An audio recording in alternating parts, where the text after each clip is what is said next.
often does the media, who so eagerly make their voices heard when a rhino is shot, actually stop and praise the rangers fighting this war and the jobs that they're doing.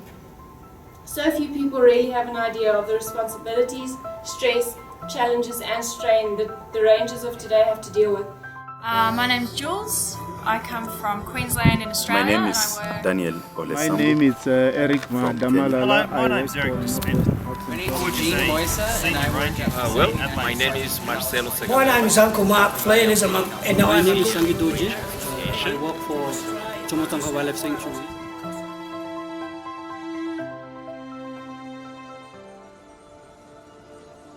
I grew up on the land, I guess, and if I'm not working outdoors or in nature, it's just not right for me. It's not, I'm meant to be out there in the hills or in the forest or something. When I was young, I used to go in the bush with my father, and he gave me the love with nature. Well, after growing up in a community-owned land where wildlife and livestock graze together, I intend to develop some liking, seeing this wildlife every day, grazing with my livestock. And after I realized that some people are killing this wildlife for nothing and my community is not benefiting from it, I decided that it is time for the community to benefit from wildlife, and that is when I decided to become a ranger. I was quite passionate about nature and natural resources and wildlife too during my childhood days. The Constitution of Kingdom of Bhutan states that each and every individual in the country is the trustee of the environmental conservation, and I thought that being a part of Department of Forest and Park Services, I would be contributing more than being as a general contributor. So I could see how the rangers were living, suffering, needing, and say, okay, those guys are doing a marvelous work, job.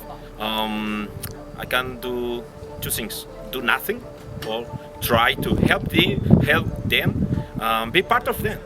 If I have to dedicate my life towards something, then what's better than the preservation of nature and biodiversity?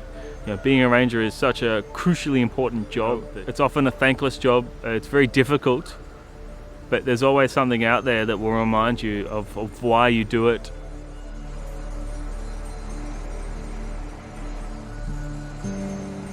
Society, as we're seeing every day, is becoming more and more disconnected with nature and the environment that we were brought up in, and it's quite sad. But rangers are that bridge that connects humans and nature, and it's such an important role to get people out and to understand and to appreciate and to care. Because let's face it, if people don't understand it, they're not going to care about it. If they don't care about nature, then we've really got no real hope on saving of what we've got.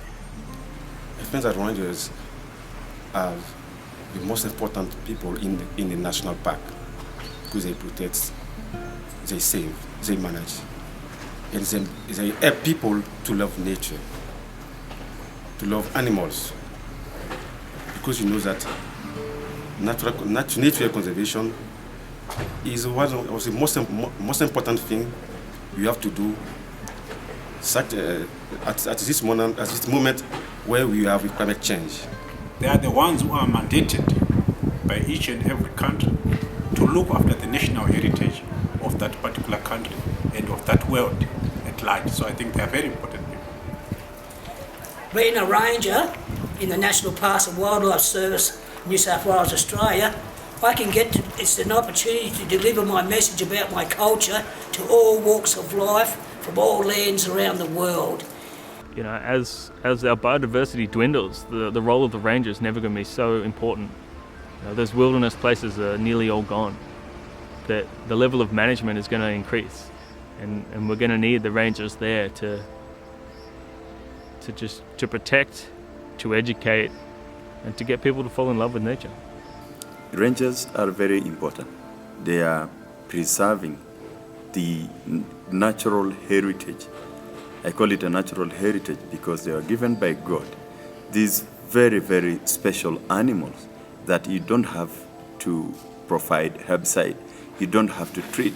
You just have to make sure that nobody poached, nobody killed them for no reason.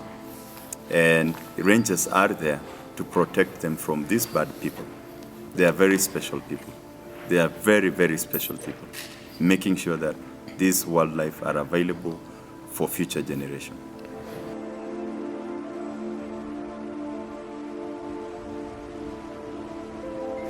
Definitely being a young ranger here in the United States, one thing I definitely would want to see is more connection with our community and being able to help out with educating them so that the younger generations remain connected with our natural resources.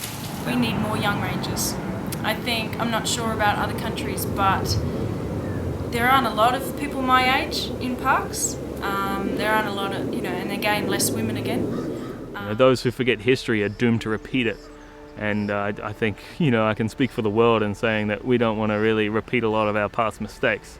So it's just so crucial that the next step of conservation leaders coming through, that there's not going to be a gap, that knowledge is not going to get lost when, people retire and move on.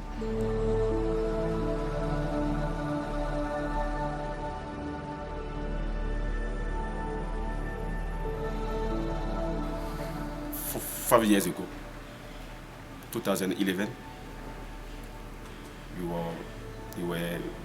it was in my country. So we decided to escape. I reached the International Ranger Federation through Sean Willmore to help us escape. He hired a plane with a guy from Australia, ex-military.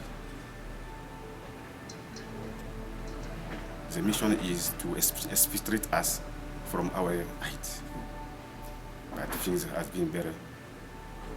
And such is an event that I never forget.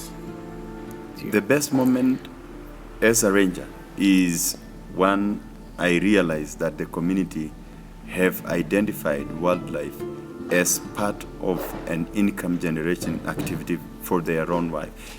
Wildlife is uplifting their standard. They are getting something from wildlife.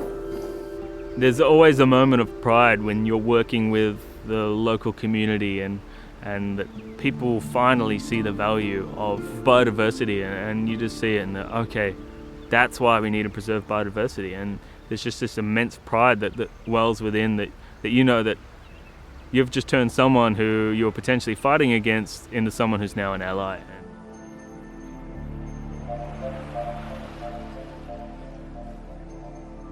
The beauty of nature, as seen by the public, comes at a price, often unknown to most.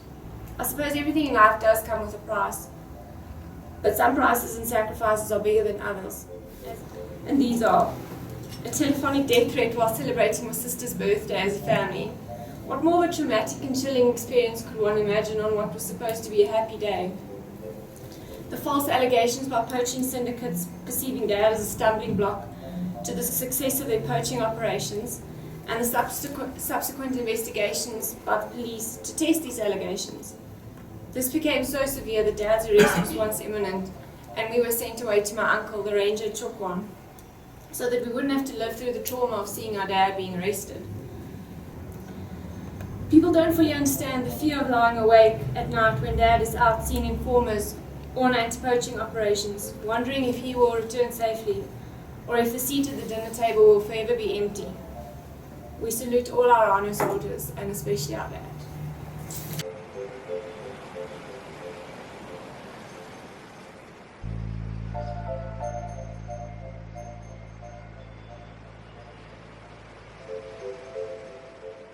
We live very far from our families. Sometimes we don't have enough resources to carry out our mandated duties.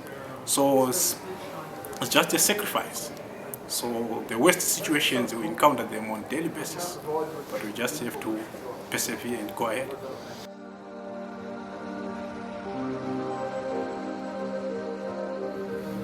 My message to the rangers around the world is that I love this job. I couldn't think of anything else better to do.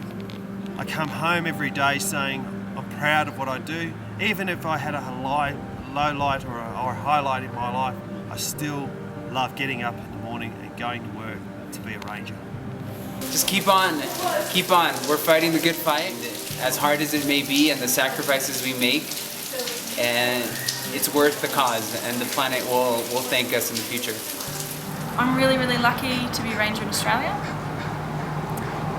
I don't have to, I go to work and I know I'm going to go home at the end of the day. I don't have to worry about my safety.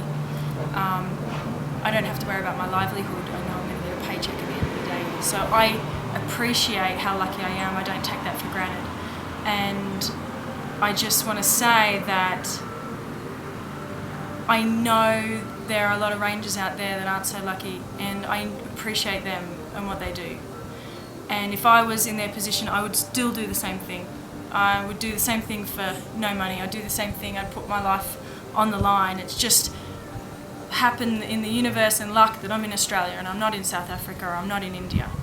But I just want them to know that where I am, we're thinking of them, and we know that they're there, and we know that they exist, and we know that they're working really, really hard, and we really appreciate them. Keep doing what you're doing, because without us, that environment wouldn't be as good as what it is now. Rangers play a very important role. Be strong, keep being strong. For rangers across the world, I'd just like to say, don't give up hope. There's people trying for you. There's more and more people around the world gathering behind you, becoming your allies. You are the front line of conservation, but there are many allies at higher levels, at lower levels. Everyone's getting behind you, and that force is going to grow. And there'll be a day where we see rangers held up with the respect and regard that they deserve, that you deserve. So keep up the good fight. We're with you all the way. Hello, this is Jane Goodall, and my message is to rangers around the world. I've been in Africa for 50 years. I've visited many other countries too, and I know firsthand just the kind of dangers and hardships that rangers around the world are facing, especially those of you out on the front line. And I've met families who lost their breadwinner. I've known the hardship that the family suffers too once somebody's killed in the line of duty. And I've been so shocked to see how so many rangers have very little equipment. Sometimes during times of war they don't even get their salary, and yet carrying on in the face of these dangers and hardships and risking sometimes losing their lives because they passionately care to protect the areas that they're responsible for. I have so much admiration for the rangers. I have so much sympathy with the families struggling to survive after losing a ranger. This is a hard job. It's grueling, it's gritty, it's dirty, but it's amazing. I don't need to tell you that you know, it can be very, very thankless, and there are times when people get down, and you just need to know that there are a lot of people around the world who are just so thankful for what you do, and that, you know, yes, you've just come off a 12-hour shift, and then shit hits the fan and you need to go straight back out. What do? You just pull your boots on and you just go out and do it because you're a ranger, and that's what you do. And it's a great job. It's really difficult, but I mean, I don't need to tell you not to stop, because I know that you always will, because that's what it takes to be a ranger.